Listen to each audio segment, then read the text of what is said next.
Morning, everyone. This is Matt Harper with the Prodigy team in Tacoma, Washington. Today we're going to spend a couple minutes going over the HUD Home Store website and talking about just some of the different nuances of the site, helping you guys get familiar and comfortable with it, and hopefully you'll be able to get some great information out of today. So without further ado, we're going to go ahead and jump into this, and forgive me for a couple little pop-ups that might come up on my screen. First thing we're going to do is we're going to look at HUD Home Store, the site.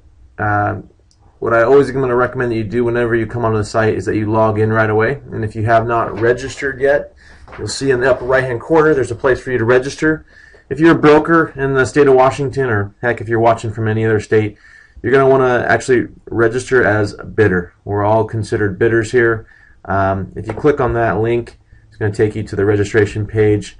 I highly would recommend that you go ahead and just watch these videos right here. It'll take you through the process of actually getting registered. If you own a brokerage, you're going to want to make sure that you register yourself here as a principal broker with a NAID.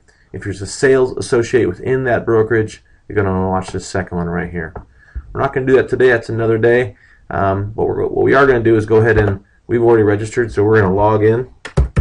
Highly encourage you to go ahead and write down your credentials somewhere because it's easy to forget, and they do have quite a bit of security functions in this password, so it's probably a little more complicated than your normal password.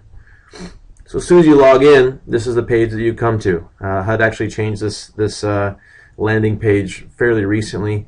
You're automatically directed as soon as you log into the Review Your Bids page. You'll see that right there. If you hit search, it's going to take you to a page that's going to show you any bids that you've ever submitted on the site. I'm not going to do that today because there is some confidential information on there, and I'm sure some of my clients wouldn't appreciate me opening that up and showing it. So when you've submitted a bid, this is where you're going to come to review what's going on with the bid status. What we are going to do is we're going to take you back to the home page and show you how to actually look for properties. Always recommend you actually just click on the state that you're looking for properties in. We're looking in Washington, so that's the state that we're going to click. And then I'm going to refine it a little bit and kind of show you guys some specific things about a particular property and what you're going to be actually looking at on each individual property. Right here, it looks like we've got a really nice property, 644 South Howard Street. You'll see here we got the case number, property address.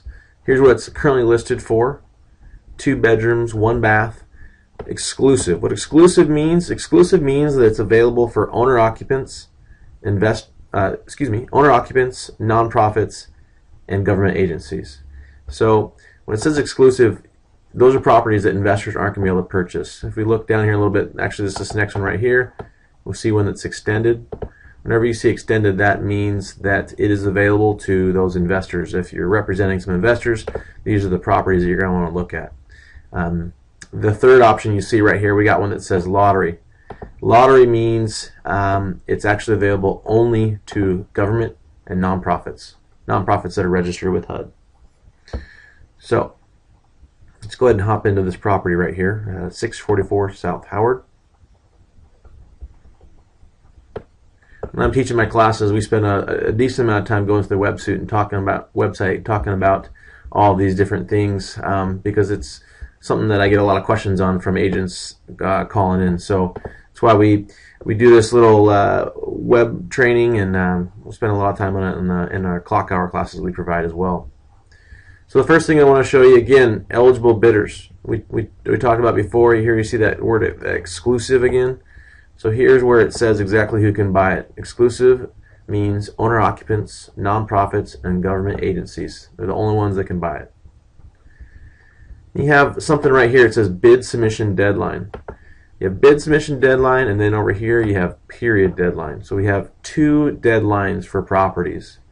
One is our bid submission, and on this particular property there's a daily bid submission deadline. That means they review this property every day. Sometimes you'll see it up here, it'll say there's 8 days left on bid submission deadline. That means they're not going to review bids until whatever that bid deadline says. So if it says 8 days, if it says 5 days, if it says 2 days, they're not going to review any of those bids until that point in time. When it says period deadline over here, that means these properties are available in this listing period right here, so exclusive to only owner-occupants, nonprofits, and government agencies, it's available to them only until 10/11. So after the 11th of October, it's going to get opened up to the investors. So the other couple things I'm going to show you on this particular page is we have the appraisal date. It's important to understand that all these properties have had an appraisal done on them. This property's appraisal was done on the 5th of September. Those appraisals are good for 4 months, and so if you're buying a property and it's been on the market for over 4 months, you're probably going to need to get a new appraisal. By probably, I mean you're going to have to get a new appraisal. The list price over here is $105,000. That's what you're going to see on the MLS. The as-is value, that is what it was appraised for. So you'll want to make sure that you note these as-is and list price. If you offer more than that as-is value and you're going FHA, that's what it was appraised for, your buyer's going to need to come up with cash to make the difference. Now if you go with a different type of financing and they do their own appraisal, then that's not as big of an issue. But that's probably more of a conversation for another web training or something in class, or even giving me a call if you have some questions about how that works. Right here you say the type of property is. It means this particular property is an insured property. It means it has less than $250 worth of minimum property standards, and the property can go FHA as it currently sits in its as-is condition. So if you guys write this up, you can have your buyer get an FHA loan and there's no work orders required. It's pretty great. That's about all I'm going to show you. Actually, no, we'll do one more thing. I got this little disclaimer right here. This one I get questions about quite frequently. Availability of home is subject to the asset manager accepting a bid from an earlier bid period or removing the home from the market. What that means is, see, you have this bid submission deadline and you have bid periods. So earlier I told you sometimes this bid submission deadline will say, 3 days. 3 days, 5 hours, 15 minutes.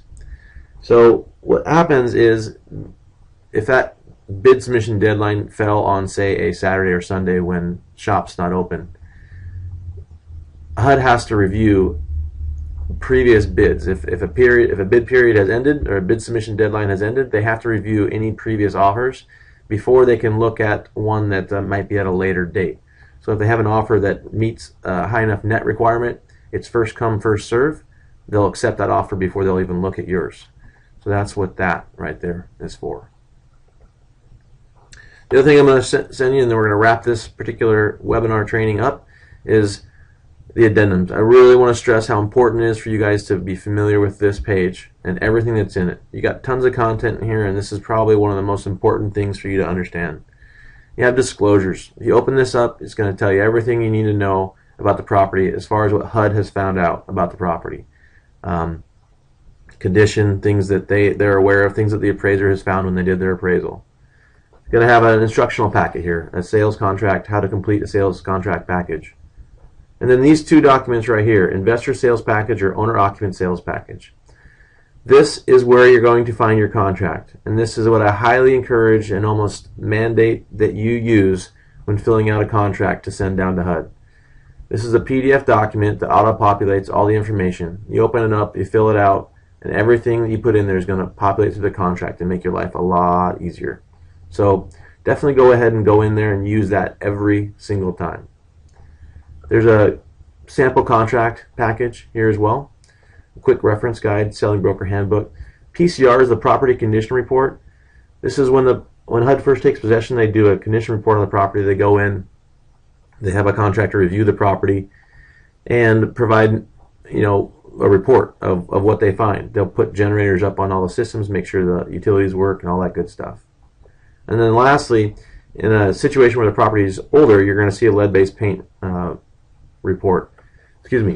form that you're going to need to supply when you send down your contract package. So if a property is older than 1978, this is a document that you're going to want to print off, have your buyer sign, and send that down with a contract that you have them sign. And that is going to be it for today. I hope you guys found this helpful. As always, if you have any questions, feel free to contact Matt Harber at the Prodigy team. My email is mattharber@kw.com, MATTHARB as in boy, ER, at kw.com. or you can call us at 253-441-2262. Thanks a lot, and have a great day.